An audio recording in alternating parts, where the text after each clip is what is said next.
Un santo para cada día.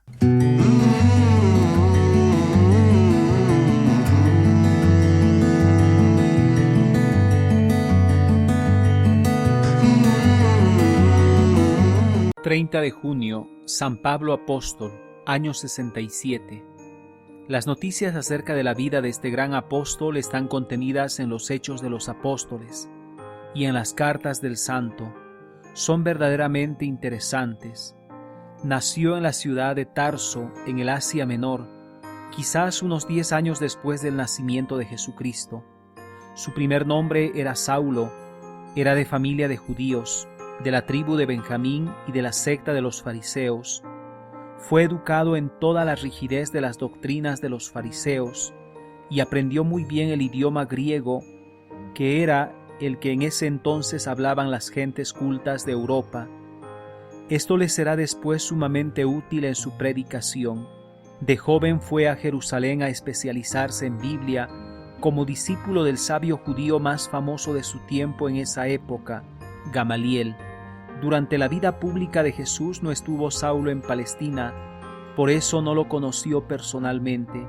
Después de la muerte de Jesús, volvió nuestro hombre a Jerusalén y se encontró con que los seguidores de Jesús se habían extendido mucho y emprendió con muchos otros judíos una feroz persecución contra los cristianos. Al primero que mataron fue al diácono San Esteban, y mientras los demás lo apedreaban, Saulo les cuidaba sus vestidos, demostrando así que estaba de acuerdo con este asesinato. Pero Esteban murió rezando por sus perseguidores y obtuvo pronto la conversión de este terrible enemigo. Saulo salió para Damasco con órdenes de los jefes de los sacerdotes judíos para apresar y llevar a Jerusalén a los seguidores de Jesús. Pero por el camino una luz deslumbrante lo derribó del caballo y oyó una voz que le decía: «Saulo, Saulo, ¿por qué me persigues?». Él preguntó: «¿Quién eres tú?». Y la voz le respondió: «Yo soy Jesús el que tú persigues». Pablo añadió: «Señor, ¿qué quieres que yo haga?». Y Jesús le ordenó que fuera a Damasco y que allá le indicaría lo que tenía que hacer. Desde ese momento quedó ciego y así estuvo por 3 días.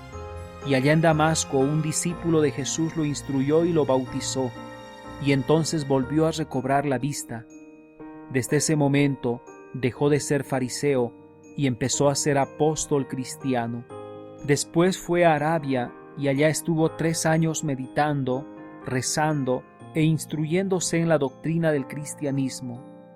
Vuelto a Damasco empezó a enseñar en las sinagogas que Jesucristo es el Redentor del mundo. Entonces los judíos dispusieron asesinarlo y tuvieron los discípulos que descolgarlo por la noche entre un canasto por las murallas de la ciudad. Muchas veces tendrá que salir huyendo de diversos sitios, pero nadie logrará que deje de hablar en favor de Cristo Jesús y de su doctrina. Llegó a Jerusalén y allá se puso también a predicar acerca de Cristo, pero los judíos decidieron matarlo.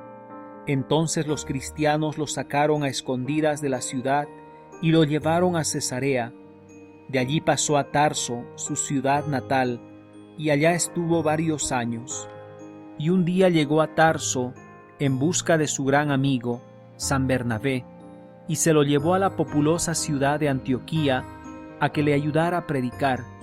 Y en esa ciudad estuvo predicando durante 1 año, hasta que en una reunión del culto, por inspiración divina, fueron consagrados sacerdotes Saulo y Bernabé para ser enviados a misionar. San Pablo hizo 4 grandes viajes que se han hecho famosos. El primero, ya lo narramos en la historia de San Bernabé, su compañero, el 11 de junio. En ese viaje cambió su nombre de Saulo por el de Pablo, en honor de su primer gran convertido, el gobernador de Chipre, que se llamaba Sergio Pablo. Al fin llegaron a Roma, donde esperaban a Pablo con gran entusiasmo los cristianos. En esa ciudad capital estuvo por 2 años preso, con un centinela en la puerta. Y los cristianos y los judíos iban frecuentemente a charlar con él, y aprovechaba toda ocasión que se le presentara para hablar de Cristo y conseguirle más y más seguidores. Cuando estalló la persecución de Nerón, éste mandó matar al gran apóstol, cortándole la cabeza. Dicen que sucedió el martirio en el sitio llamado Las Tres Fontanas, y una antigua tradición contaba que al caer la cabeza por el suelo, dio 3 golpes, y que en cada sitio donde la cabeza golpeó el suelo, brotó una fuente de agua. San Pablo se ha hecho famoso por sus 13 cartas en las cuales enseña verdades valiosísimas acerca de nuestra santa religión. Allí se ve que era un enamorado de Cristo y de su santa religión. Pablo, fervoroso apóstol, un favor te pedimos al recordar tu fiesta de cada año. Suplícale a Dios que te imitemos en tu inmenso amor a Jesucristo y en tu deseo impresionante de salvar almas. Que cada uno de nosotros pueda repetir aquella tu frase famosa: me desgasto y me desgastaré por el bien de las almas y por el reino de Cristo Jesús. San Pablo Apóstol, ruega por nosotros. Para ser santo hay que obedecer, no hay santidad sin obediencia.